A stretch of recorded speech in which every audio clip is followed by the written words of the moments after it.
Sir इसको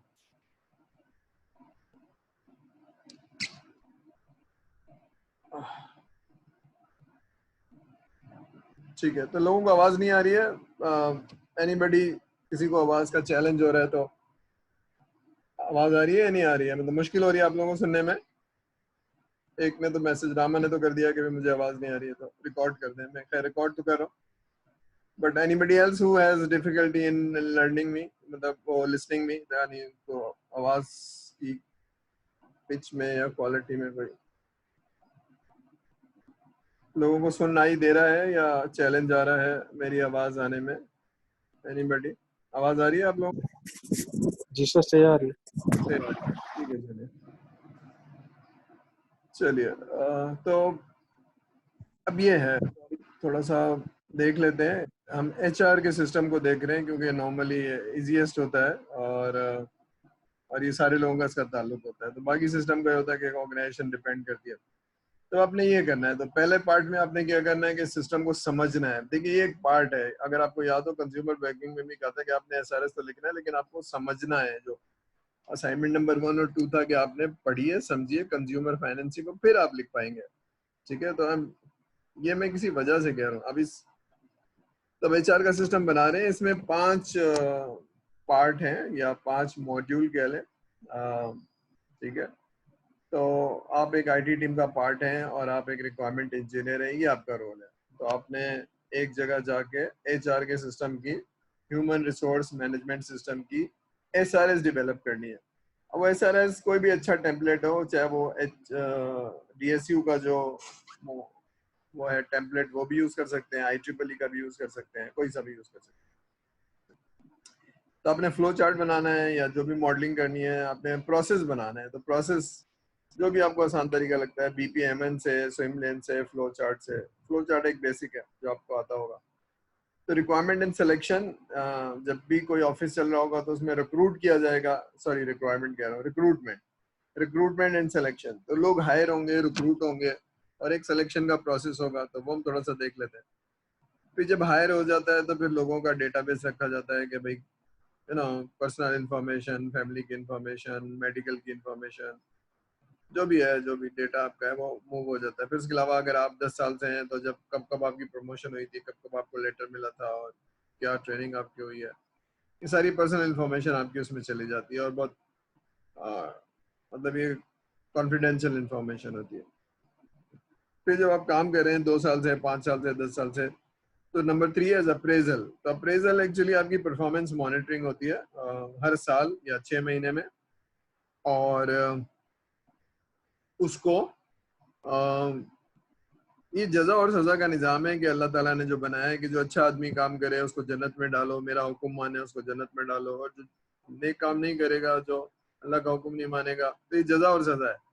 तो office में भी यही है कि एनीबडी हुज परफॉर्मिंग वेल, उसको अप्रिशिएट होना चाहिए, उसको, क्योंकि वो कंपनी का ख्याल रखेगा तो कंपनी को उसको ख्याल रखना चाहिए। तो दैट इज अप्रेजल। तो एनीबडी हुज नॉट परफॉर्मिंग या एवरेज परफॉर्मेंस या लो परफॉर्मेंस है तो फिर उसको रेप्रीमांड होना चाहिए, उसको क्वेश्चन होना चाहिए। तो ये है अप्रेजल।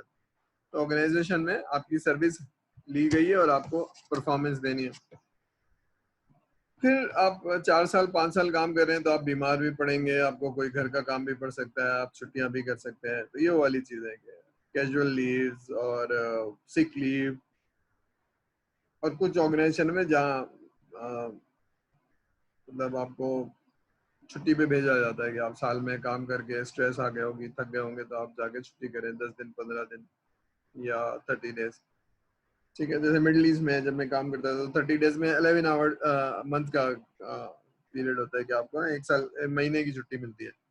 आप 2 दफा कर लें 15-15 दिन की और चले जाएं, ठीक है, तो आपको 1 महीने की छुट्टी मिलती है। तो आप क्लब करके ईद की छुट्टियों के साथ या फलानी छुट्टियों के साथ क्लब करके उसको चले जाते हैं, अपने मुल्क आ जाते हैं या कहीं भी चले जाते हैं। तो ये इस तरह से होता है। तो लीव, पेड लीव होती है और नॉन पेड भी होती है कि अगर आपको खुदा ना खास्ता कोई एक्सीडेंट हो गया, कुछ हो गया, तीनों ही, आप 1 महीने से अस्पताल में, तो आपकी सिक लीव तो 12 दिन की थी, लेकिन फिर 12 के अलावा जो जो भी छुट्टियां करेंगे तो उसकी पेड नहीं होगी, वानी उसकी तनख्वाह नहीं मिलेगी, वो कट जाएगी आपकी सैलरी में से। आखिरी चीज है हार्डशिप लोन।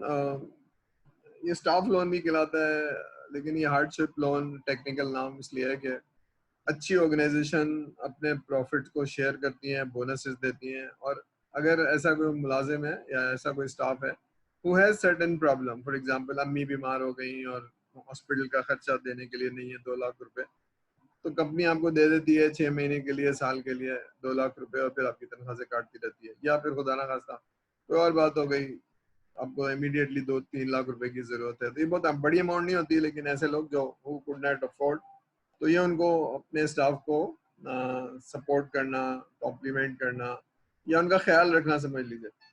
तो ये कोई बैंक नहीं है, लेकिन उसके पास 10-12 लाख रुपए का फंड होता है जो वो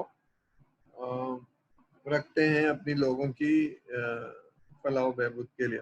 तो दैट इज हार्डशिप लोन। तो वो 2-2 लाख रुपए 6 लोगों में बांट देंगे, 10 लोगों में बांट देंगे, जो भी है, तो depending on the fund they have. ठीक है, ठीक है, तो हम एक एक करके देखते जाते हैं, और फिर आप जरा गौर से सुनिएगा, नोट्स लीजिएगा, और फिर मुझसे सवाल कर सकते हैं। कोई चीज़ नहीं समझ में आ रही तो मैं आपका कस्टमर हूँ, आपने ह्यूमन रिसोर्स सिस्टम बनाना है, तो आपने सवाल करना है। तो सवाल करते वक्त ये ख्याल रखना है कि सर जो है ना वो एचआर के एक्सपर्ट नहीं है, तो बेस्ड ऑन दी नॉलेज जो मैं सिस्टम बना चुका हूँ या जो ऑफिस में यूज कर चुका हूँ वही नॉलेज मैं दूंगा। ठीक है, तो I got average knowledge, I am not an expert. ठीक है, तो एक्सपर्ट के लिए कि फिर आप किसी से, बड़े भाई से, अब्बा से, या जो भी आपकी फैमिली में है तो हु इज वर्किंग, उनसे आप मशवरा कर सकते हैं और अपनी नॉलेज को इंक्रीज कर सकते हैं और प्रोसेस बनाएंगे। तो इंडिविजुअल बेसिस पे है, ताकि आप हर आदमी सीख सके जो इस करियर में जाना चाहता है, लेकिन बहरहाल इस कोर्स में सीखने का ज्यादा एडवांटेज वो आपको आप सीखना चाहिए।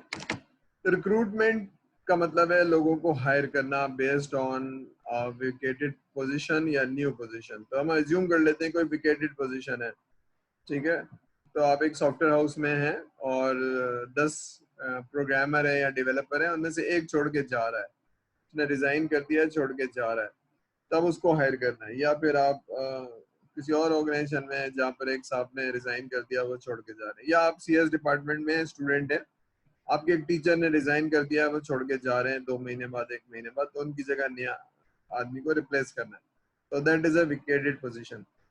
न्यू हायरिंग का मतलब है कि कोई नई पोजीशन आ गई है या उसी में नया कुछ आ गया।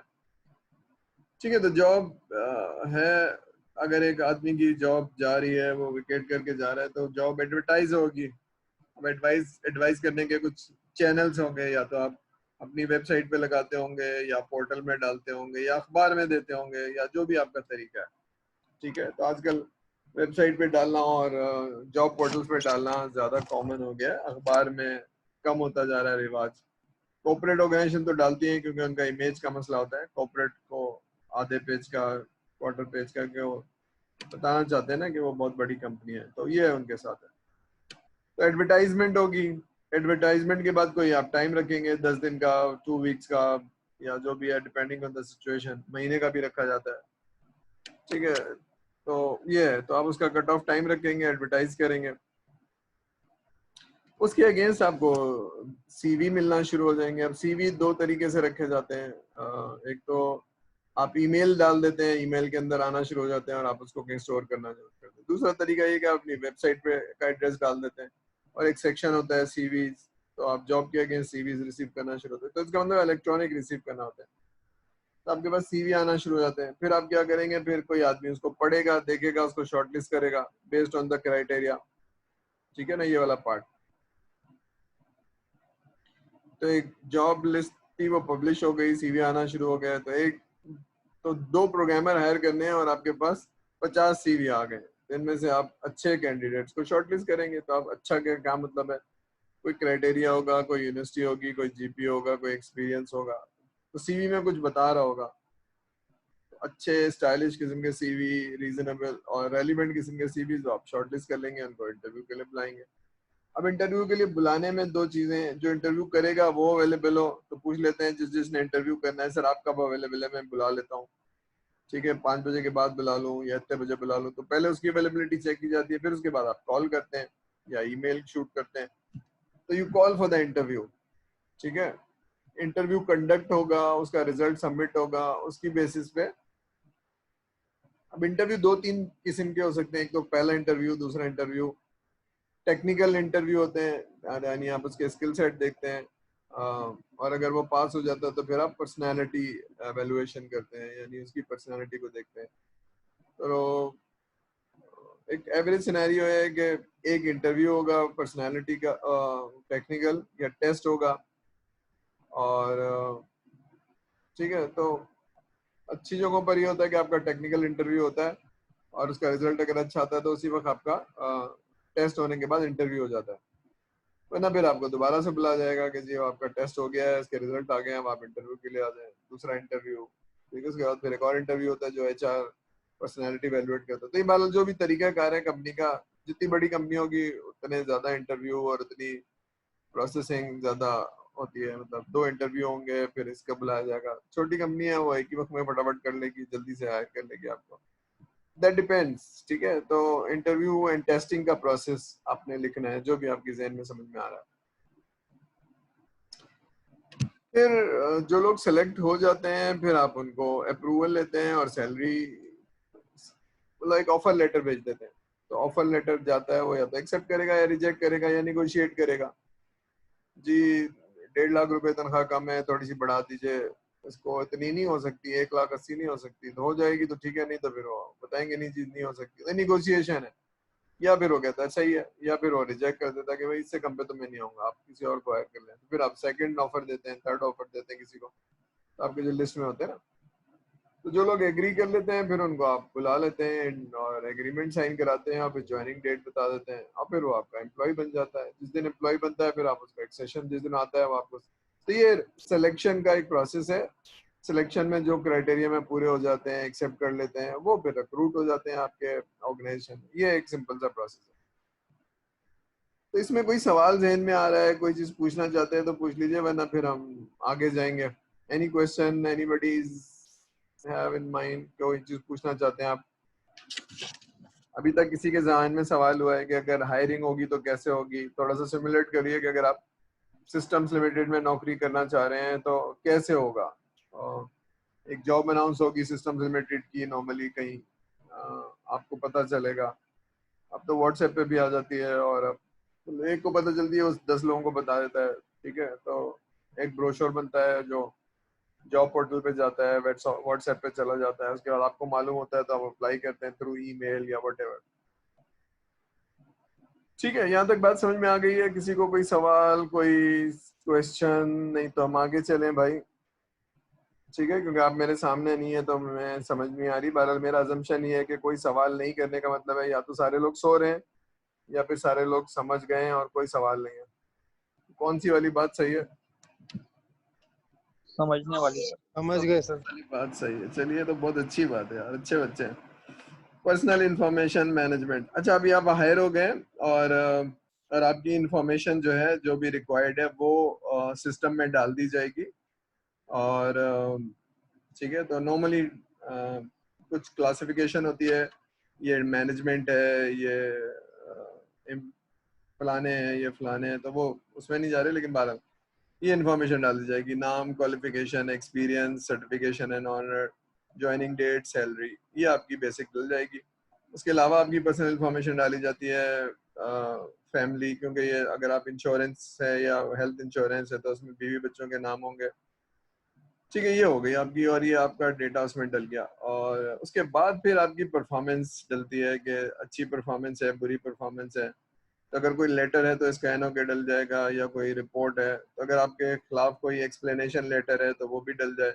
अभी आपकी परफॉर्मेंस है 2 साल 4 साल जो भी आप काम करें, तो आपका डेटा जो है वो ये कॉन्फिडेंशियल है। ये खास आपका बॉस देख पाएगा या फिर आपके जो सीनियर मैनेजमेंट है वो देख पाएगा। तो एक्चुअली आपका जो सफर है हायर होने से लेकर जब तक आप जॉब नहीं छोड़ते हैं, 5 साल, 10 साल, 15 साल, तो ये सारी इंफॉर्मेशन आपकी है। आपने कब किया था, कौन सी ट्रेनिंग की थी, आप छुट्टी पे कब गए थे, और आपने लीव कब ली थी, और आपने बहुत अच्छी परफॉर्मेंस किस साल दी थी, और ये सारी चीजें। तो ये सारी आपकी कॉन्फिडेंशियल इंफॉर्मेशन। ठीक है, तो ये स्टैटिक डेटा है, और हर साल या हर 6 महीने बाद आपकी परफॉर्मेंस का डेटा डलेगा। कोई ऐसी खास चीज नहीं है, और बाकी जो छुट्टियां आप कर रहे होंगे वो आपका यहाँ आ रहे होंगे। अप्रेजल। अब ये अप्रेज का जो वर्ड है इसका मतलब है परफॉर्मेंस मॉनिटरिंग और परफॉर्मेंस मॉनिटरिंग के हिसाब से आपको अप्रिशिएट किया जाए। और अच्छा, अप्रिसिएशन फाइनेंशियली भी होता है और वैसे भी होता है। तो आपकी परफॉर्मेंस अच्छी है और अप्रेजल तो आपका जनवरी में होगा, तो आपको एक अप्रिसिएशन लेटर मिल जाए तो वो आपकी फाइल में लगे और पर्सनल फाइल उसमें चला जाए। तो अगर पर्सनल फाइल डॉक्यूमेंट है तो ठीक है, प्रिंट होके वहाँ चला जाएगा, वरना अगर इलेक्ट्रॉनिक है तो स्कैन होके वहाँ चला जाएगा। तो अब ये एक तरह से इंसेंटिव है ऑर्गेनाइजेशन में अच्छा काम करने का। अच्छा काम करेंगे तो अप्रिसिएशन मिलेगी। अप्रिसिएशन दो तरह से, एक तो फाइनेंशियल है, दूसरा जॉब प्रमोशन है, यानी आपका टाइटल बढ़ाया दिया जा रहा है, प्रमोशन हो रही है ना। आप अच्छा काम कर रहे हैं तो आपको प्रमोट किया जा रहा है और फिर आपके पैसे बढ़ाए जा रहे हैं, क्योंकि आप कंपनी का ख्याल रखते हैं तो कंपनी आपका ख्याल रखती है। ठीक है। ऑन द अदर हैंड ऐसे लोग जो जॉब पे आ गए हैं लेकिन परफॉर्म नहीं कर रहे हैं, अच्छी परफॉर्मेंस नहीं दे रहे हैं, मेहनत नहीं कर रहे हैं, तो उनको बताना चाहिए कि भाई आपकी परफॉर्मेंस अच्छी नहीं है, वीक है, तो फीडबैक देना चाहिए और फिर उनकी परफॉर्मेंस को अप्रूव करना चाहिए। लेकिन कुछ लोग होते हैं जो बिल्कुल भी किसी तरह से अप्रूव नहीं कर पाते, तो फिर उनको उनके बारे में सोचा जाता है, उनको बताया जाता है यार कुछ और कर लें, आपके बस का नहीं है। ठीक है। तो ऐसा भी होता है, एंड विच इज जस्टिस, कि अगर कोई ऐसा प्रोग्रामर है जिससे बेचारे से प्रोग्रामिंग नहीं हो रही है 6 महीने में, 4 महीने में, और बहुत स्ट्रगल कर रहा है, तो फिर आप उसको कहते हैं देखो बेटा ये तुम्हारे बस का नहीं है, तुम कुछ और काम करो। इसी तरह से कोई रिसेप्शनिस्ट है और वो उसको बोलना नहीं आता है और वो आ गई है, और फिर आप उसको भी बताते हैं देखो बेटा तुम कुछ और काम करो क्योंकि तुम्हारे बस का नहीं है ये काम। तो ये है, तो that's an job appraisal. You have to be very honest, you have to be very candidate and you have to be supportive as well. ठीक है ना। तो आप अप्रेज करते हैं based on criteria, based on requirement, और आप फिर आप उसको बताते हैं। ठीक है। तो ये फॉर्मल तरीका है बताने का, एवेलुएट करने का। ठीक है। तो अब उसका एक प्रोसेस होता है, एक फॉर्म होगा, वो फॉर्म भी मैं दिखा दूंगा आपको।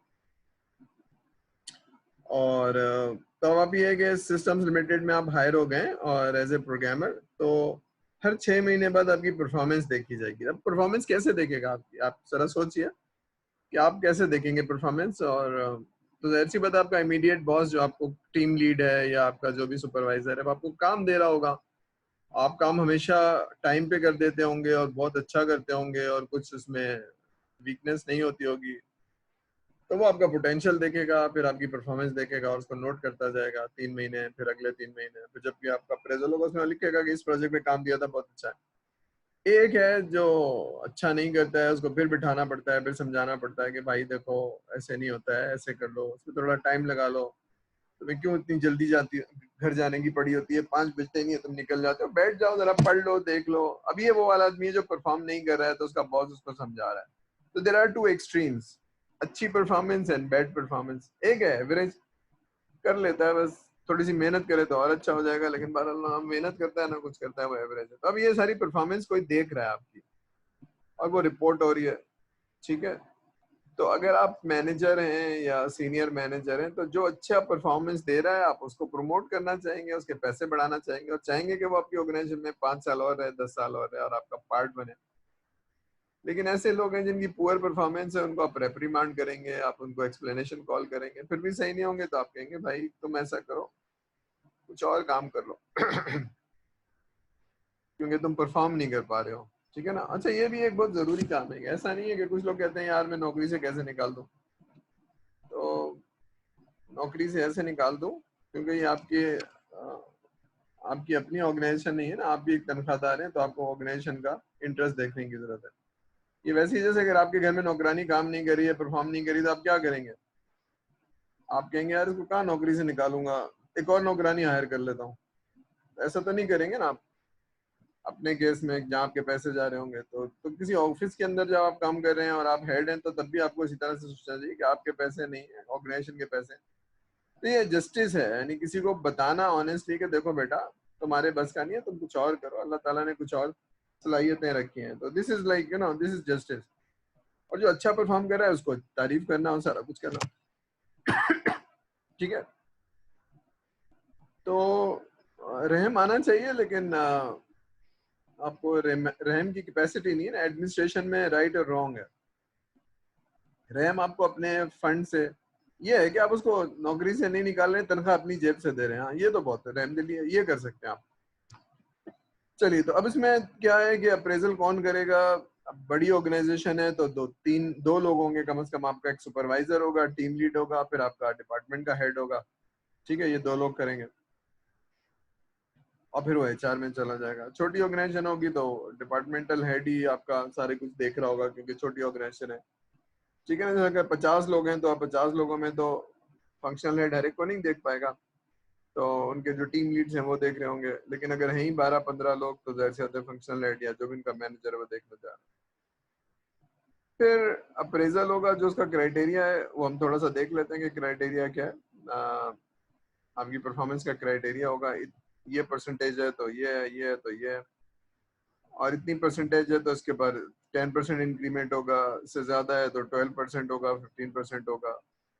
और बहुत अच्छी परफॉर्मेंस है और जॉब वैकेंट है तो फिर आप उसको प्रमोट कर देते हैं कि भाई तुम्हारा जो है ना प्रोग्रामर नहीं, सीनियर प्रोग्रामर हो गए, सीनियर प्रोग्रामर से ये हो गए, या तुम एनालिस्ट हो गए, जो भी अगर अपने कैरियर में वो जाना चाहता है तो ये आपका है।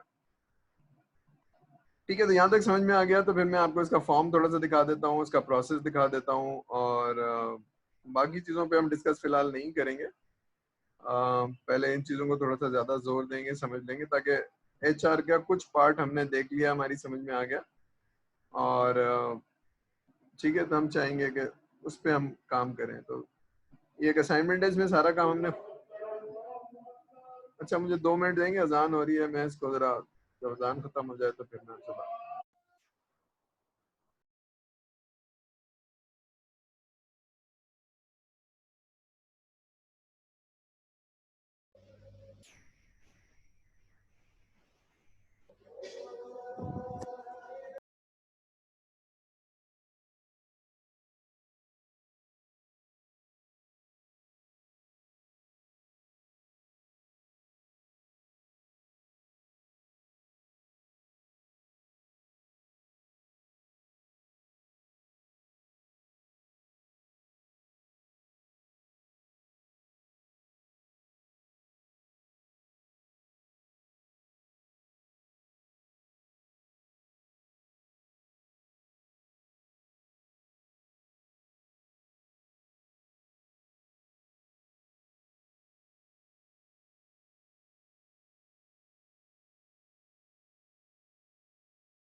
जी, ठीक है। चलिए, हम एक और फॉर्म देख लेते हैं। इसमें हम देखते हैं कि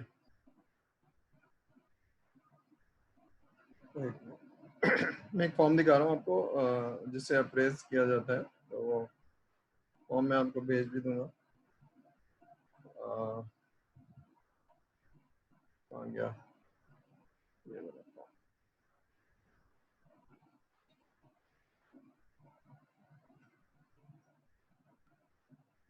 चलिए, अब ये फॉर्म डिफरेंट हो सकता है डिफरेंट ऑर्गेनाइजेशन में, लेकिन ये फॉर्म वो है जो आई यूज टू यूज इट, और बहुत ही सिंपल सा है। अच्छा, अप्रेजल फॉर्म 12-12, 15-15 पेज के भी होते हैं और बहुत सारी इंस्ट्रक्शन होती है और बहुत कुछ होता है, और जो कि भरना और पढ़ना और उसको उसमें एक टाइम होता है, और आपके अंडर में अगर 25 लोग हैं तो उसको भरना एक मुश्किल काम हो जाता है, और वो 2-2, 3-3 दिन उसी में लग जाते हैं, और आपको क्योंकि प्राइमरी काम नहीं है तो बहुत ही आपको मुश्किल काम ही लग रहा होता है। ठीक है, तो बहरहाल ये है। अब ये देखिए एक फॉर्म है, नजर आ रहा है आप लोगों को? You can see the appraisal form, employee appraisal form. ठीक है, जी सर, आ रहा है। आ रहा है। अब इसमें बहुत सिंपल सा है, नाम, डिजिग्नेशन, और इसमें अप्रेजल दो होते हैं जो ये फॉर्म है जिसकी बेसिस पे, एक तो जनवरी में होगा, तो जनवरी वाला जो फॉर्म है वो पूरे साल का होगा, जिसमें आपको आपकी सैलरी इंक्रीमेंट और प्रमोशन और ये वो, तो सैलरी इंक्रीमेंट तो हर साल चाहिए चाहिए, तो एक एवरेज ये है कि 10% होगा, 15% होगा। ठीक है, और फिर कुछ होगा कि खाली इंटरनल यूज के लिए खाली आपकी परफॉर्मेंस देखी जाएगी हर 6 महीने बाद कि आपकी परफॉर्मेंस अच्छी है नहीं है, तो वो सैलरी इंक्रीमेंट नहीं है लेकिन आपको देखा जा रहा है। तो एक साल तो बहुत होता है, लेकिन हर 6 महीने बाद आपकी परफॉर्मेंस देखी जा रही है और आपको फीडबैक दिया जा रहा है। ठीक है, एक्चुअली आपको बताया जा रहा है कि आपकी परफॉर्मेंस अच्छी है, बुरी है या एवरेज है। ठीक है, तो ये फॉर्म यूज होता है। ठीक है, हम इसको थोड़ा सा नेक्स्ट जाते हैं। अब ये अभी आप देख रहे हैं इसमें 4 सेक्शन है, बहुत ही सिंपल सा फॉर्म है, और इसमें मैनेजेरियल स्किल है, आपकी पर्सनैलिटी है। तो मैनेजेरियल स्किल तो शायद अगर आप सीनियर पोजीशन में नहीं है तो ये छोड़ देंगे, लेकिन ये पर्सनैलिटी और वर्क रिलेटेड तो हर आदमी के लिए बहुत इंपॉर्टेंट है। ठीक है ना, तो इसको हम थोड़ा सा देख लेते हैं ये कैसे होती है, और फिर हम देखते हैं कि इसमें सेक्शन 2 है, ये सारा कॉन्फिडेंशियल है। ये आपका जो इमीडिएट बॉस है वो भर के फिर दे देगा, और आपकी अभी सैलरी कितनी है और कितनी प्रपोज कर रहा है, 10,000 बढ़ा रहा है, 5,000 बढ़ा रहा है। अब ये थोड़ी सी सजेशन है उसको बेस्ड ऑन योर परफॉर्मेंस।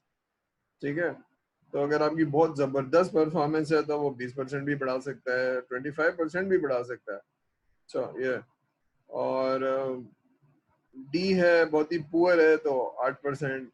ये एक्चुअली इन्फ्लेशन दी जा रही है, परफॉर्मेंस तो खराब है उसकी लेकिन उसको इन्फ्लेशन दी जा रही है, जो इन्फ्लेशन आ जाती है ना, ये बाकी लोगों को परफॉर्मेंस तो ये रिकमेंडेड है। अब जरा हम देख लेते हैं पैरामीटर्स को।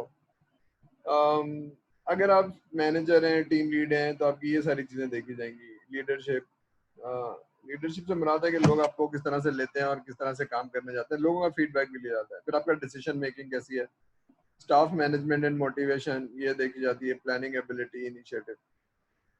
अच्छा, वर्क रिलेटेड थोड़ा सा देख लेते हैं। ये कुछ चीजें हैं जो आपकी चेक होती हैं एज, ठीक है, तो एक्सेप्टेंस ऑफ द रिस्पॉन्सिबिलिटी। बाद लोग होते हैं जो नई जिम्मेदारी लेने में बहुत ही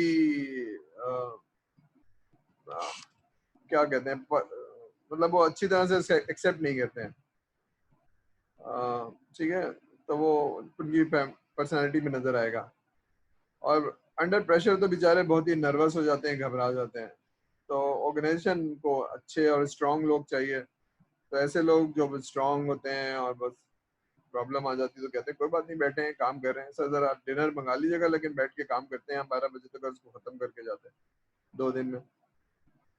तो अंडर प्रेशर में क्या चीज है क्या नहीं है, तो कभी ऐसा हो भी सकता है कि आपको 6 बजे ना जाएं, आप 10 बजे जाएं, 12 बजे जाएं। फिर आपकी जॉब नॉलेज कैसी है, ठीक है, आप कितने नॉलेजेबल हैं, बहुत स्ट्रॉन्ग नॉलेज है अभी। अब ये सारी चीजें, quality of work, efficiency, punctuality normally क्या है। ठीक है, कुछ लोग बहुत अच्छे होते हैं लेकिन पंक्चुअल नहीं होते हैं, कुछ लोग अच्छे भी होते हैं और पंक्चुअल भी होते हैं। ठीक है, तो ये सारी चीजें। फिर आपका कंडक्ट कैसा है, do you follow the company rules और नॉट। तो बाज लोग होते हैं जो अच्छे बहुत होते हैं और ऑर्गेनाइजेशन में बहुत अरसे से होते हैं, तो फिर वो रूल्स को फॉलो नहीं करते हैं, वो कहते हैं यार ये हमारा काम नहीं है। तो अब हालांकि ऐसा नहीं होना चाहिए, कंपनी के रूल्स फॉलो करने चाहिए। तो अभी ये सारी चीजें देख रहा है कोई कि जिस अभी आपको शेयर हो गई है पहले दिन के भाई आप इस चीज की बेसिस पे आपकी परफॉर्मेंस देखी जाएगी। तो जिसका कोई और तरीका कार है तो वो ओरिएंटेशन में बता देगा कि that is how you your performance would be monitored. तो पहले दिन से आपको मालूम है कि मैं किस तरह से परफॉर्म करूं, ये सारी चीजें। तो प्रोग्रेसिव ऑर्गेनाइजेशन पहले दिन बता देती है कि भाई आप इस तरह से जज किए जाएंगे, देख लें। अब इसमें देख लीजिए, अब ये इसकी डिटेल में नहीं जाते हैं, लेकिन बहरहाल एक अप्रेजल का फॉर्म हो गया और एक क्राइटेरिया हो गया, और उसकी बेसिस पे आप, तो जब आप ऑटोमेशन करेंगे तो जो भी उनका क्राइटेरिया है वो होना चाहिए, उसकी बेसिस पे आपको कोई फॉर्म फिल कर लेना चाहिए, उसकी बेसिस पे कोई रिजल्ट कैलकुलेट होना चाहिए। अब यहाँ देखिए 23 के वो हैं पैरामीटर्स, और ये उस पे नंबर्स हैं ABCD, या जो भी नंबर आप देना चाहें। तो जो नंबर हैं वो क्लब करके जमा करके आप 23 से डिवाइड कर देंगे। लेकिन अगर आप ये जूनियर लेवल पे कर रहे हैं और आप ये चीजें नहीं देख रहे हैं, 1 2 3 4 नॉट एप्लीकेबल है, तो फिर आप 23 की जगह आप 18 से डिवाइड कर देंगे, तो एवरेज तो वही आ जाएगा। ठीक है ना, वो पैरामीटर कम हो गए उसके, लेकिन जो मैनेजर है उसकी वो वाली चीज भी देखी जाएगी। अब ये देखिए आपको लिखा हुआ है पुअर क्या चीज है, <4 का मतलब है पुअर, और एक्सीलेंट का मतलब है 9.5 जो भी है, दैट इज एक्सीलेंट। और गुड जो है वो वाली बी वाले एवरेज में आ रहा है। और बाकी अगर आप सी पे हैं तो आप एवरेज हैं, 5 या 6 हैं तो आप एवरेज हैं, सेटिस्फैक्ट्री हैं बस। इससे कम पे आपको बहुत सीरियस इशू है। ठीक है, और डी पे तो अब ये सारी चीजें हैं। अब ये आपको सजेशन है, वैसे तो आप कुछ भी कर सकते हैं, एक आदमी की सैलरी ज्यादा कम कर सकते हैं, लेकिन भारत ये है। ठीक है, तो मैं इसको खत्म कर देता हूँ, फिर मैं फ्लो चार्ट पे चला जाता हूँ कि फ्लो कैसे बनेगा। ठीक है, यहाँ तक किसी को सवाल है तो ठीक है, नहीं तो फिर हम आगे चलते हैं आगे। ठीक है, और फॉर्म खोल लेता हूँ मैं।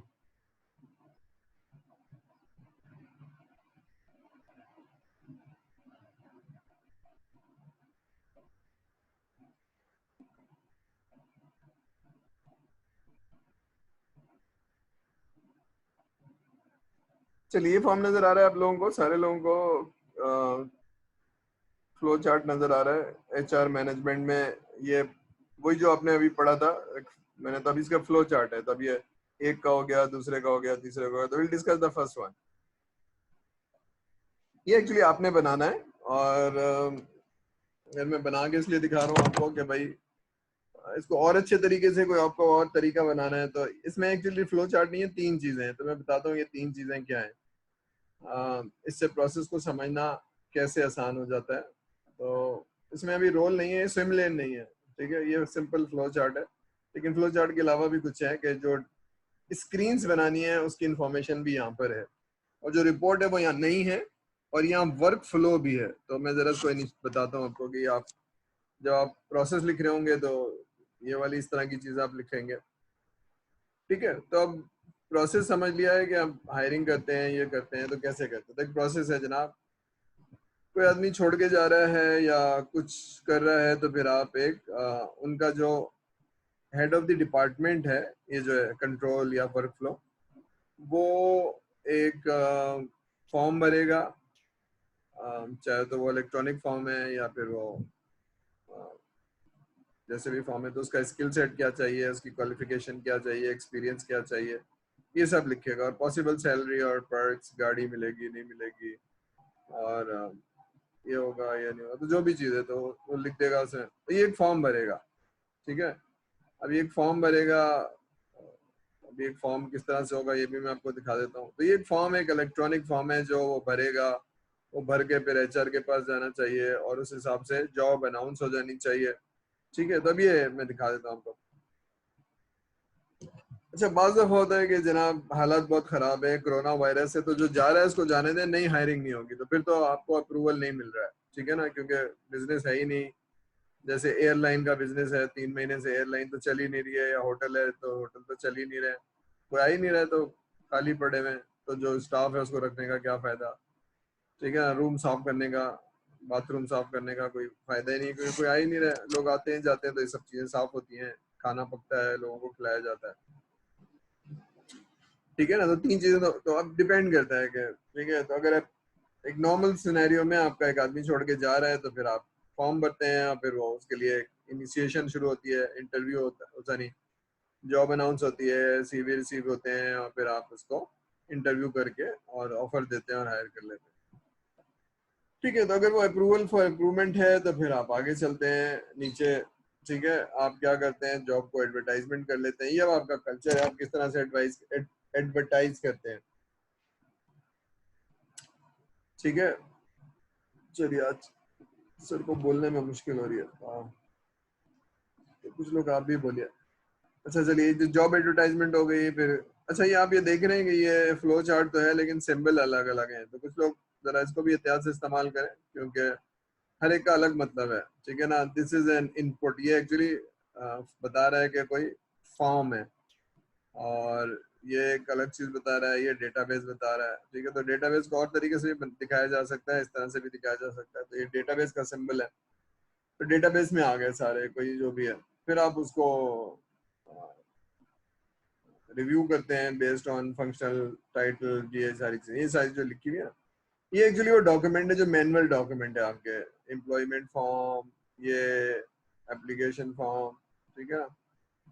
और फिर आप स्क्रीन करने के बाद फिर आप, अच्छा ये क्योंकि एक डॉक्यूमेंट बन रहा है तो फाइल में लगेगा, तो आप देख रहे हैं ना, ये एक पेज है उसके बाद दूसरा पेज शुरू होगा, तो ये कनेक्टर्स कहलाते हैं।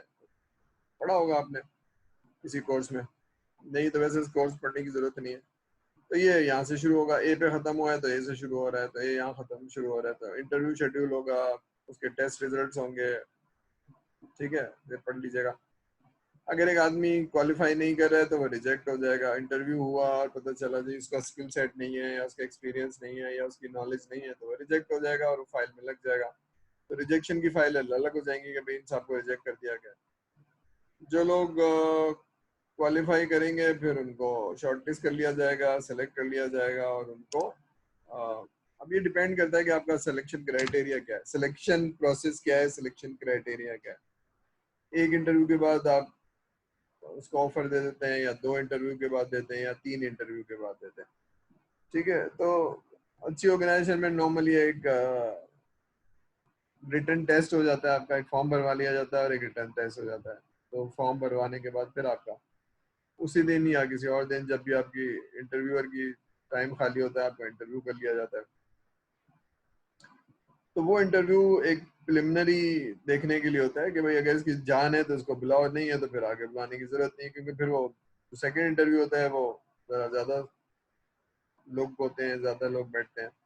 जैसे आपके डीएचए हायरिंग में अगर आपको एक आदमी को परखना है तो आप चेयरमैन साहब 2 आदमियों के साथ बुला लेंगे, मिल लेंगे, अगर उनमें जान है, कोई चीज पोटेंशियल है, तो फिर वो बोर्ड में बुलाया जाता है। तो बोर्ड में बहुत सारे लोग होते हैं, तो 2 इंटरव्यू होता है। अगर टेस्ट लेना है तो टेस्ट भी बोर्ड में पढ़ा लो।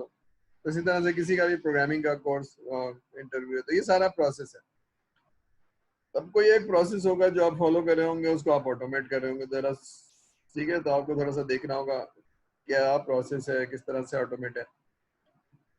अब बताने का मकसद ये है कि ये जितनी कॉम्प्रिहेंशन आपकी अच्छी होगी, जितना आप एचआर प्रोसेस को समझ पाएंगे, उतना अच्छा फ्लो बना पाएंगे, उतनी रिपोर्ट अच्छी बना पाएंगे एसआरएस, और उतना अच्छा सॉफ्टवेयर बन पाएगा। ये एक एक्सपीरियंस शेयर आपसे करना है कि मैं जो आज क्लास ले रहा हूँ, और आज और कल या नेक्स्ट थर्सडे, तो उसमें यू वुड अंडरस्टैंड कि थोड़ी सी आपको भी एफर्ट लगानी होगी। एचआर सिस्टम अगर इंटरनेट से कहीं मिल रहा है पढ़ लें, और उसका कोई प्रोसेस डिफरेंट है तो उसको देख लें, फिर कोई और मदद ले लें। तो तीनों चीजें करके आपको आपको लगेगा कि यार हाँ एचआर सिस्टम समझ में आ रहा है, मुझे मालूम है कि किस तरह से रिक्वायरमेंट लिखनी है, और इसके इट कैन हैव 2-3 प्रोसेसेस, और हम ये वाला प्रोसेस फॉलो करेंगे, ये वाला नहीं करेंगे, ठीक है। तो जैसे इन्वेंट्री मैनेजमेंट है, या एचआर का सिस्टम है, या जो सेल्स का सिस्टम है तो वो सेल्स, लेकिन that depends on the organisation of the culture of the organisation, the process of the organisation, तो उसमें भी बहुत वेरिएशन हो सकती है। तो आप एक कस्टमाइज सॉफ्टवेयर बना रहे हैं तो उसकी रिक्वायरमेंट की बेसिस पे बना रहे हैं। प्रोडक्ट बनाएंगे तो आप चाहेंगे कि वो 3-4-5-6 टाइप के प्रोसेस को अडॉप्ट कर ले, तभी आप समझ लीजिए कस्टमाइज एप्लीकेशन बना रहे हैं। जो उसका प्रोसेस है उसको, तो प्रोसेस जो मैंने बताया वो, और फिर आप अपनी एफर्ट से जो लिखेंगे, जो आपकी समझ में आ रहा है वो आप लिखते जाइए। अब आपने करना क्या है, यानी थोड़ा सा माइंडसेट देखिए कि you are a requirement engineer. तो आपने, असद साहब एक कस्टमर है, और बड़ा भाई जो ऑफिस में काम करता है बैंक में, वो एक कस्टमर है, या स्टेक होल्डर है, कस्टमर नहीं कहना, स्टेक होल्डर है। एक स्टेक होल्डर मैं हूँ, एक स्टेक होल्डर वो है, उनसे भी लेनी है रिक्वायरमेंट। और फिर अगर कोई किताब अवेलेबल है या इंटरनेट पे अवेलेबल है, इन तीनों को मिला के फिर आप अपने डॉक्यूमेंट लिखना है, प्रोसेस फ्लो लिखना है, और फिर नेक्स्ट असाइनमेंट में उसकी फंक्शनैलिटी लिखनी है। तो अब ये वो फंक्शनैलिटी है कि एज ए डेवलपर मैं देख के इसको स्क्रीन बना सकूं, रिपोर्ट बना सकूं, मैं एक एप्लीकेशन बना सकूं। अब ये थोड़ा सा माइंडसेट है, आपको इस तरह से देखना है। एक तरफ आप बनाने वाले हैं और दूसरी तरफ आपको बनाने के बाद रख दीजिए, एक दिन के बाद देखिए कि क्या ये देख के मैं सॉफ्टवेयर बना सकता हूँ। स्क्रीन तो है लेकिन उसकी साइज ऑफ दी डेटाबेस नहीं लिखी हुई, तो वो भी लिख दूं कि नाम जो है वो 40 कैरेक्टर का होगा और मिडिल नेम होगा, फर्स्ट नेम होगा, ये होगा। तो that is the more detail, that is for programmer.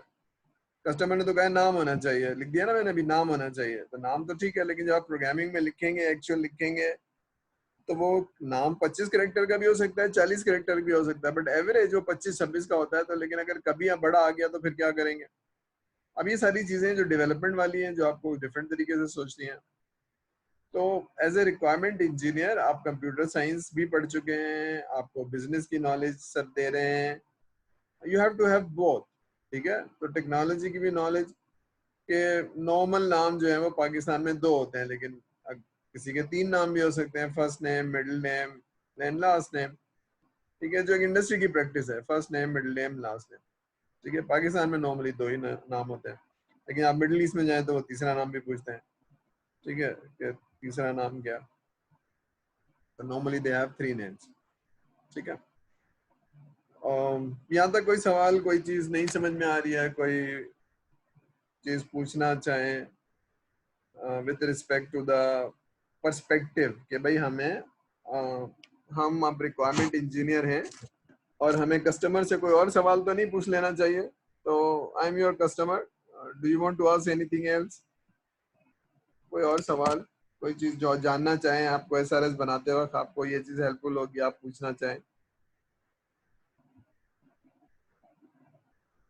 जी, कोई पूछना चाहेगा? या अभी माइंडसेट नहीं है उस तरह का? अब ये थोड़ा सा चैलेंज है कि हमारा माइंडसेट थोड़ा टेक्नोलॉजी वाला है और इस तरह का नहीं है। तो ये सर ने पढ़ाया था आपको कि 3 चीजें हैं रिक्वायरमेंट इंजीनियर में, टूल्स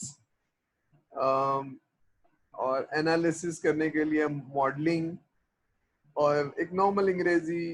अब ये चीजें मिला के आप एक अच्छी रिक्वायरमेंट लिख पाएंगे, लेकिन कब अच्छी लिख पाएंगे? जब आपकी जितनी सिस्टम की नॉलेज अच्छी होगी, एक पार्ट। दूसरा, अब ये लिखने के बाद अब अपने एज ए डेवलपर देखना है कि यार मैं अगर एज ए डेवलपर क्या देखने के बाद मैं स्क्रीन्स, रिपोर्ट्स, डेटाबेस ये सब बना सकता हूँ, तो I should have that kind of enough detail. ठीक है, तो स्क्रीन का फॉर्मेट हो जाए, फिर उसकी डेटा डिक्शनरी हो जाए, अभी एक अलग चीज है स्पेसिफिकेशन। तो यहाँ तक कोई सवाल किसी को, कोई कोई चीज नहीं समझ में आ रही है, कोई चीज पूछना चाहे, तो मैं आपको एम्प्लॉयमेंट का फॉर्म एक दिखा दूं ताकि आपको इफ हैव मोर डिटेल। अस्सलामुअलैकुम सर। जी अस्सलामुअलैकुम सर। सवाल जी, सवाल पूछिए। वालेकुम सलाम, सवाल पूछिए। सर, ये मैंने थोड़े हाफ में ज्वाइन किया था सर, मुझे ऊपर का थोड़ा सा कंफ्यूजन है, ऊपर का बता देंगे थोड़ा सा? ये फ्लो की बात कर रहे हैं या जो किसकी बात सर ये फ्लो हाँ पे आ सर, गए? मेरे ये समझ में नहीं आ रहा, मतलब हम कैसे करेंगे सर इसको? ये तो एक फ्लो चल रहा हम क्या है। करेंगे ये नहीं समझ में आ रहा, या कैसे करेंगे ये समझ में नहीं आ रहा? Yes sir. हाँ, हम क्या करेंगे, कैसे करेंगे सर, ये नहीं समझ में आ रहा। ये तो समझ में आया है सर जो आपने फ्लो बताया ना, लेकिन हम ये समझ कैसे में आ करेंगे गया? इसको? Yes sir. ठीक है, चलिए देखिए, पहले मैं याद दिला दूं कि आप रिक्वायरमेंट इंजीनियर हैं और मैं कस्टमर हूं। ये रोल समझ में आ रहा है? Yes sir. ठीक है, तब थोड़ा सा याद कर लेंगे रिक्वायरमेंट इंजीनियर का रोल और रिस्पॉन्सिबिलिटी क्या है। अब उसने फंक्शनल चैंपियन से जो कि आई एम नॉट, लेकिन हमारा लेज्यूम कर लेंगे मैं आपका कस्टमर हूँ और फंक्शन का एक्सपर्ट हूँ, उससे सवाल करने हैं। सवाल करने हैं कि जनाब एचआर के सिस्टम में क्या होता है, तो वो सवाल के जवाब मैं दूं आपको। तो आपने यूं समझ लीजिए कि प्रोसेस की इंफॉर्मेशन लेनी है कि वो प्रोसेस चलता कैसे है, तो वो मैं समझा रहा हूँ। मैंने आपको थोड़ा सा टिपिकल फ्लो बताया और एक फ्लो बना के बताया कि भाई ये होता है, ये होता है, ये होता है। ठीक है, तो फॉर एग्जांपल ये इनिशिएट कैसे होता है, मैंने अभी दिखा देता हूँ कि ये फॉर्म खुलता है, वो फॉर्म खोल के दिखा दूंगा। तो what I have explained is a typical process, और फिर टिपिकल प्रोसेस का ये डायग्राम दिखा दिया और इसमें वर्क फ्लो दिखा दिया। अगर ये समझ में आ गया है तो अब आपने मुझसे सवाल करने हैं या फिर खुद से एक एसआरएस बनानी है, जिससे अब आपने एक सॉफ्टवेयर बनाना है। ये प्रोसेस पता चल गया। अब एक सॉफ्टवेयर बनाना है जिसमें जब कोई आदमी छोड़ के जाए तो एक फॉर्म आ जाए जो एचओडी भरेंगे कि मुझे ये वाला एक्सपीरियंस, ये वाली क्वालिफिकेशन और ये वाला स्किल एरिया मुझे चाहिए। ये वाला फॉर्म जो भरा हुआ है ना, ये ऊपर वाला फॉर्म, ये इलेक्ट्रॉनिक भरवा लें आप, या नहीं तो आप कागज पे भरवा लें, और फिर आप उसकी बेसिस पे आप जॉब एडवर्टाइज करेंगे। तो जॉब एडवर्टाइज करने में भी वही चीज जो फॉर्म पे लिखी होगी कि भाई इतना एक्सपीरियंस हो और ये टूल आते हो, .NET आता हो, 3 साल का एक्सपीरियंस हो, वो कहीं फॉर्म में लिखा होगा, उसकी बेसिस पे आप जॉब पब्लिश करेंगे। मतलब आप नहीं करेंगे, मतलब ये सॉफ्टवेयर बनाना है ना, तो रोल पता होना चाहिए। एक एचओडी हो गया जो रिक्वायरमेंट रेज करेगा, फिर एक एचआर हो गया जो जॉब पब्लिश करेगा यानी एडवर्टाइजमेंट करेगा, उसकी बेस पे उसको रिसीव होना चाहिए सीवी। एचआर काम करता है ना, फंक्शनल हेड तो नहीं करेगा। तब एक सॉफ्टवेयर में एक ये वाला फॉर्म हो गया, फिर उसके बाद ये वाला फॉर्म हो गया। अब आपने सॉफ्टवेयर बनाना है, हमने क्या करना है ये वाला सवाल है। तो you are part of a team, ठीक है, ऊपर लिखा हुआ था मैंने आपके असाइनमेंट में कि you are part of the IT team, जिसमें आपका रोल रिक्वायरमेंट इंजीनियर का है, और आपने एक डॉक्यूमेंट बनाना है। उस डॉक्यूमेंट को हम कहते हैं रिक्वायरमेंट डॉक्यूमेंट। अब आप उसको एसआरएस कह लें या बिजनेस रिक्वायरमेंट डॉक्यूमेंट कह लें या सिस्टम रिक्वायरमेंट डॉक्यूमेंट कह लें, बीआरडी, एसआरडी या एसआरएस। अब ये प्यारे प्यारे से नाम है, लेकिन चीज वही है कि जी रिक्वायरमेंट का डॉक्यूमेंट। अब आपने ये सोचना है कि मैंने कस्टमर की बातें सुन के एसआरएस के जो कंपोनेंट्स हैं, ऑब्जेक्टिव, स्कोप, याद है हमने पढ़ा था ना, स्कोप भी पढ़ा था, और क्योंकि इंटेंजिबल है तो ये जरा मुश्किल काम है, तो स्कोप लॉक करना। और फिर अब इसकी बेसिस पे क्या ये इनफ नॉलेज है डेवलपर के लिए कि वो बेचारा ये पढ़ के स्क्रीन रिपोर्ट सॉफ्टवेयर बना सके। तो अगर नहीं तो फिर आपका काम वीक है। अगर वो बना सकता है तो फिर वो बहुत अच्छा एसआरएस बना है। ठीक है, तो मैं ये सिखा रहा हूँ, तो मैं आपको डोमेन की नॉलेज दे रहा हूँ। हमने एसआरएस का एक फॉर्मेट पढ़ा था, हमने पहली दफा बनाया तो हमसे मुश्किल हुई। ठीक है, असाइनमेंट जमा करा दिया लेकिन मैंने पढ़ा नहीं है, अभी इसको संडे को पढ़ूंगा, सैटरडे।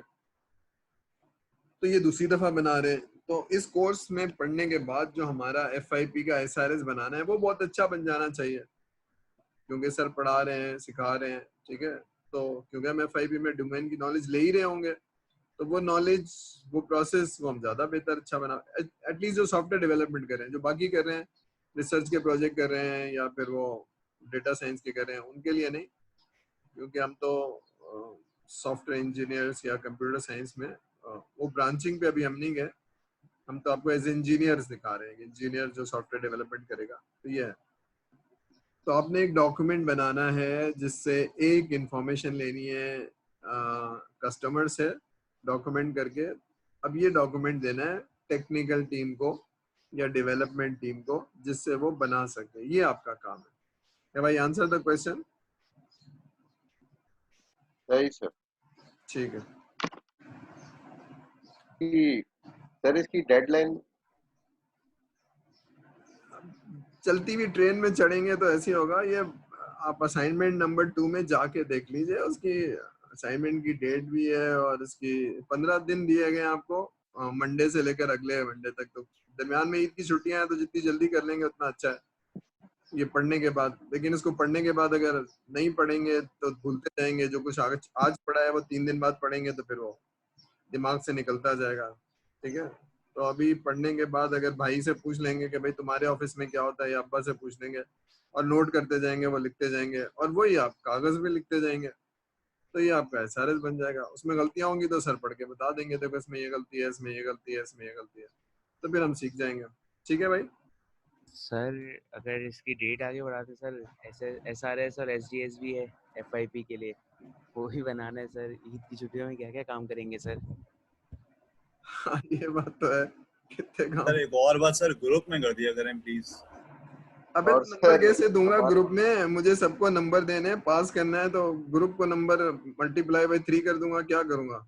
ये भी तो है। नहीं सर नहीं नहीं इसके सर, अलावा एक हमारे एसक्यू का भी असाइनमेंट सर आया मैं था आपको सर, बताता हूँ एक ना, वीक आप में। ग्रुप में इवेल्युएट करें और जो नंबर बन रहे हो दोनों स्टूडेंट्स को दे दें, तीनों स्टूडेंट्स को दे दें। एवरेज लगा दें आपको। सही है, चलिए। चले, मैं तो थोड़े दिनों में, मेरे बाद तो आप ही लोगों ने पढ़ाना है ना, तो ये तरीका आप जरूर अप्लाई कीजिएगा। ठीक है, हमें सर ऐसे ही इंडिविजुअल। नहीं कह रहे सर। जी बोलिए। एक मैं कह रहा हूँ सर, सारा पढ़ाने मैं का कोई समझता हूँ ऐसा आपके है तो नहीं, प्रॉब्लम को। आप मैं लेकिन अभी कर दीजिए।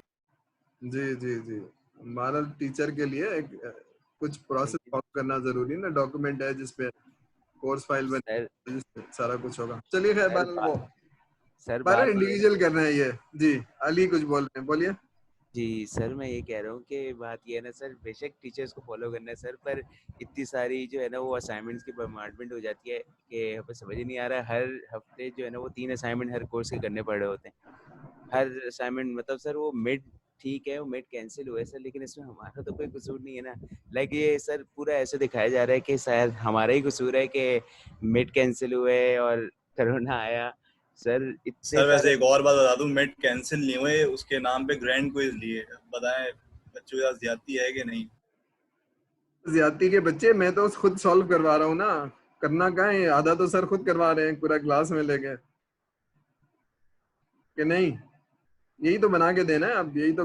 अब जाहिर सी बात है, पूरा तो नहीं करके दे रहा, 50% 40% कर लिया, इसको कॉपी कर लें।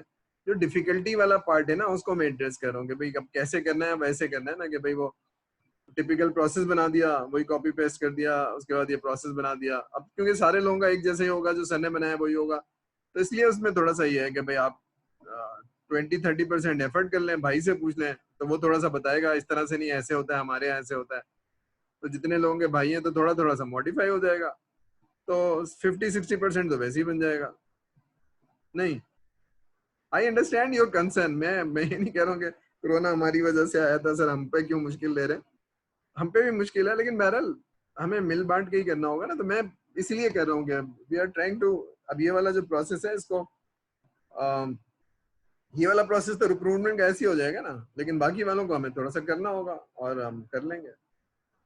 तो 50% तो सॉल्व हो गया ना ये, नहीं? फिर सर को एक काम और भी करना है कि सर को मार्किंग करते हैं ना, तो पास फेल एक अलग चीज होती है, लेकिन कंपेयर तो करना होता है ना, कि कौन सा बच्चा बेहतर है, कौन सा बच्चा बेहतर नहीं है, किसने मेहनत की है, किसने मेहनत नहीं की है। तो असाइनमेंट देख के पता चल जाता है उसका। तो अब ये काम भी तो हमने करना है ना, तो आप थोड़ा सा करेंगे। आई अंडरस्टैंड यार प्रॉब्लम, मगर सर जी। सर चलें एटलीस्ट आप एक्सटेंड कर दें इसकी डेट सर। कैसे कितनी होगा सर आप? एक्सटेंड कर दें? कर तो दी थी अभी, पिछली दफा भी 1.5 महीने करने के बाद भी लोग कह रहे हैं सर एक दिन और बढ़ा दें, सर एक दिन और बढ़ा दें।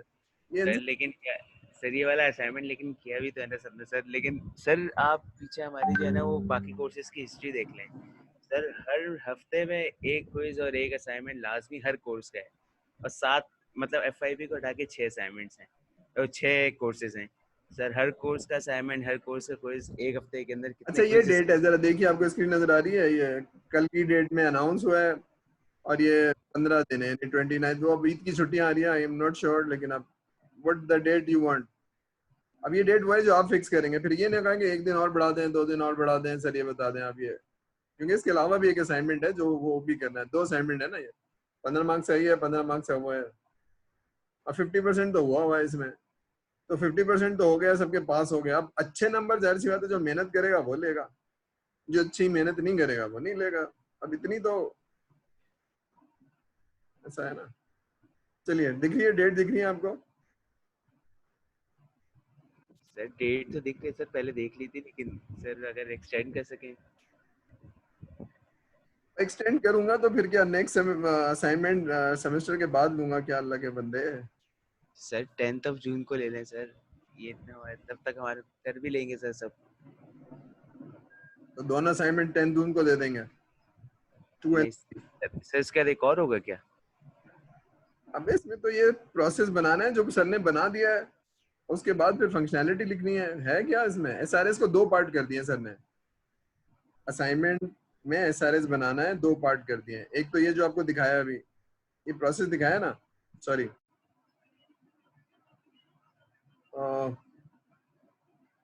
एक तो ये वाला पार्ट है जो, एक मिनट में फोन आ रहा है, एक मिनट। जी इब्राहिम, हेलो। हाँ मैं घर पे हूँ, तुम क्या करना है?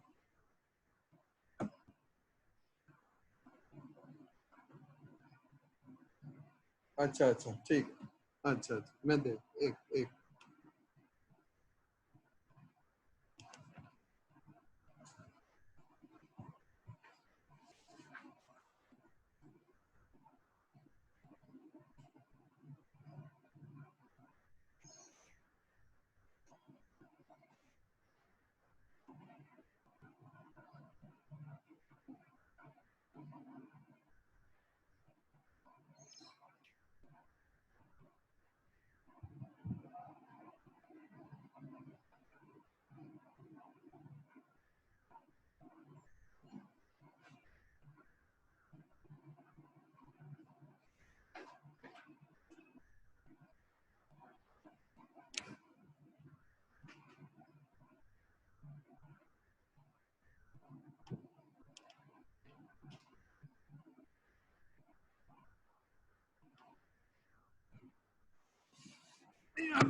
चलिए, आई एम सॉरी।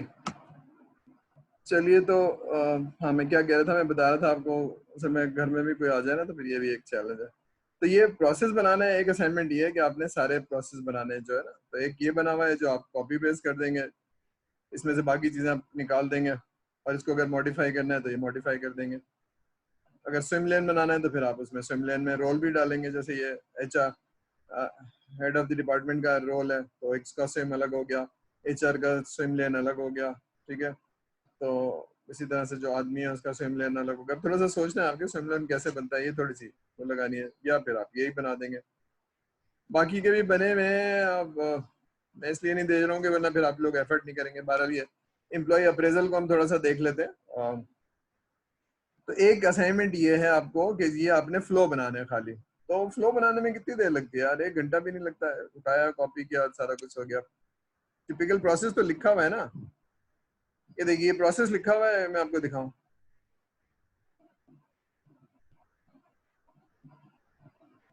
ये प्रोसेस लिखा हुआ है, ये प्रोसेस लिखा हुआ है, इसको कन्वर्ट करना है फ्लो चार्ट में।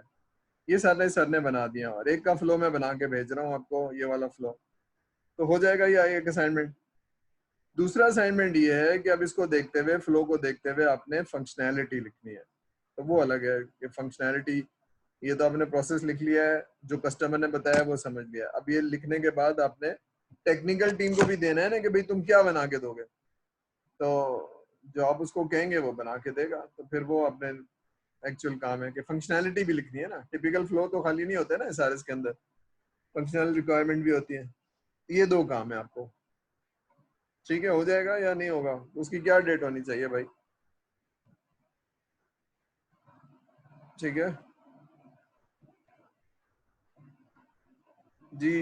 अब कोई बोलेगा उसकी क्या डेट होनी चाहिए, वो डेट आप सोच के बता दीजिए। चलिए थर्सडे को बता दीजिएगा ताकि फिर हम इसको आगे पीछे कर लें। What is the final date? There are 2 assignments, ठीक है। मैं दिखा देता हूँ आपको, थर्ड असाइनमेंट बनाया है मैंने, अभी आपसे शेयर नहीं किया, लेकिन बहरहाल ये है, मैं दिखा देता हूँ आपको।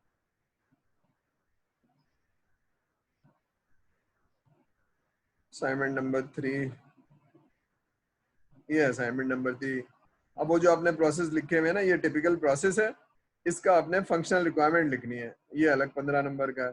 अभी मैंने पार्शियल सोल्यूशन बनाना शुरू कर दिया था, अब ये फंक्शनल रिक्वायरमेंट लिखनी है, ये आपने लिखनी है। मैं एक का करके दिखा दूंगा आपको। क्रिएट जॉब करनी है .NET प्रोग्रामर की, अब ये मैं आपसे नेक्स्ट क्लास में डिस्कस। स्क्रीन शेयर कर दें। स्क्रीन शेयर कर दें, स्क्रीन शेयर ये हो रही है, देख रहे हैं आप? असाइनमेंट नंबर 3 नजर आ रहा है? असाइनमेंट 2 नजर आ रहा है, 3 नहीं आ रहा। 3 नजर नहीं आ रहा? सर 2 पे स्क्रीन है।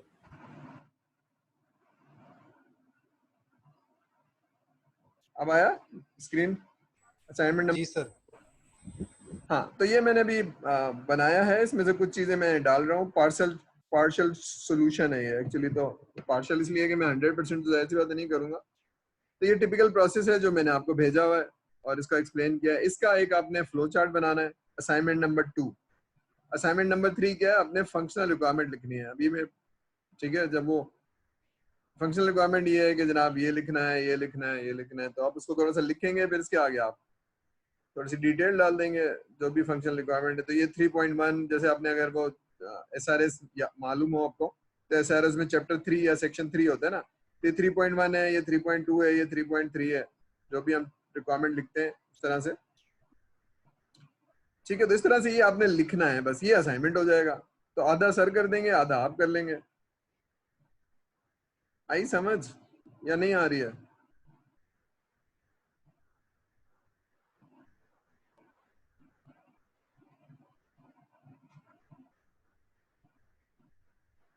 भाई लोग समझ में आ रही है कि नहीं आ रही है? इसमें 50% काम तो सर आपके साथ कर रहे हैं ना, मतलब मैंने तो बताया था कि देखिए मैंने असाइनमेंट दे दिया और मैं बैठ के आपके साथ सॉल्व करूंगा, तो अब 100% सॉल्व नहीं करूंगा, 50-60% कर लूंगा, तो आधा असाइनमेंट तो हो जाएगा, आधा आप थोड़ा सा खुद कर लेंगे, आधा दिन लगा के खत्म कर लेंगे उसको।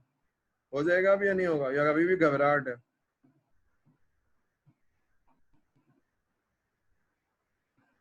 जी कोई बोल नहीं रहा क्या? शुरू करते हैं, जहाँ पे फंसे तो आपसे पूछ लेंगे। 15 तो जब मैं मगरिब की नमाज पढ़ के आता हूँ तो मैसेज आ रहे होते हैं 15 बच्चों के, सर ये बता दें, सर ये बता दें, सर एक सवाल और, सर एक सवाल और, एक ही दफा में 3 सवाल नहीं पूछते हैं वो, सर ये बात भी पूछनी है, सर ये बात। चले बहरहाल ये बात अच्छी है, जब सवाल जब कर रहे हैं तो सवाल भी आएंगे, नहीं करेंगे तो सवाल नहीं आएंगे, जो करेगा ही नहीं तो पूछेगा भी नहीं। तो बहरहाल यही है, आपने थोड़ा सा बैठ के सोचिए कि जब आप रिक्वायरमेंट इंजीनियरिंग का कोर्स पढ़ रहे हैं तो व्हाट इज योर रिस्पॉन्सिबिलिटी। तो क्योंकि हम पहली दफा कोर्स पढ़ रहे हैं तो हम एक्सपर्ट नहीं है, लेकिन हमारी जिम्मेदारी क्या है कि हम बिजनेस से इंटरव्यू करें। तो आप इंटरव्यू तो नहीं कर रहे हैं, मैं खुद ही इंटरव्यू दे रहा हूँ ना आपको कि HR का सिस्टम ये होता है, ये होता है। तो नेक्स्ट क्लास में आपने बैठना है इसको पढ़ के और मुझसे पूछना है, सर ऐसा हुआ तो क्या होगा, ऐसा हुआ तो क्या होगा। तो जितनी मेरी नॉलेज है वो मैं आपसे, I will become the customer and you become the requirement engineer. जो प्रैक्टिकल नहीं हुए वो हम करेंगे, आज की क्लास में तो हो गया है, उसके बाद फिर हम नेक्स्ट क्लास में भी करेंगे। उसकी बेसिस पे आपने नोट्स बनाने हैं और SRS लिखनी है। उसमें बड़े भाई से भी हेल्प ले लें, अब्बा से भी हेल्प ले लें। अब वो SRS बहुत जबरदस्त तो नहीं होगी ना जो सर ने बनाई है, और थोड़ी हमारी मेहनत के बाद उस पर लिख दीजिए, इसमें घबराहट किस बात की है? यही तो मैं पूछा हूँ कि 50% तो हो चुकी होगी, 50% कर लेंगे। अब ये लोड आ गया आपके ऊपर, मैं समझ रहा हूँ कि लोड ज्यादा है, 6 कोर्स हैं, असाइनमेंट्स हैं और सारी चीजें हैं, और फिर आई कैन अंडरस्टैंड दैट। लेकिन बहरहाल जिंदगी में ऐसा होता है कि कभी छुट्टियां होती हैं और कभी बहुत काम हो जाता है। हमारे साथ भी है, मतलब I am having a challenge कि पहले जब कोरोना नहीं था तो 4 बजे के बाद फारिग हो जाते थे, बस में बैठ के सोते हुए आते थे, फिर घर आके कहते थे हाँ छुट्टी हो गई है। यहाँ तो छुट्टी नहीं है, 7 बजे भी मैसेज आ रहे हैं, और मगरिब के बाद भी चेयरमैन साहब के साथ मीटिंग हो रही है, कभी डीन साहब के साथ मीटिंग हो रही है, कभी डिपार्टमेंटल मीटिंग हो रही है, फिर आप लोगों के साथ भी, जो स्टूडेंट हैं उनके साथ भी। तो अब ये हमारे साथ भी चैलेंज है, मतलब कोई 24 घंटे आप ऑनलाइन है बस सिवाय सोने के रात को, उसके अलावा ये चैलेंज हम पर भी है। आई एम ट्राइंग टू, ठीक है। चलिए, तो I understand the concern, pressure और ये सारी चीजें, तो यहाँ तक बात समझ में आ रही है। तो चैप्टर ये 3 को मैं अभी छोड़ देता हूँ, लेकिन बात ये कि जो असाइनमेंट नंबर 2 है इसको हमने करना है। और अच्छा अटेंडेंस नहीं हुई, आई एम सॉरी यार, अटेंडेंस नहीं हुई, एक बहुत इंपॉर्टेंट चीज वो मैं ले लूँ, दोनों अटेंडेंस नहीं हुई है। चलिए तो जरा इम्पोर्टेंट काम कर लें, इसको पॉज कर लेते हैं।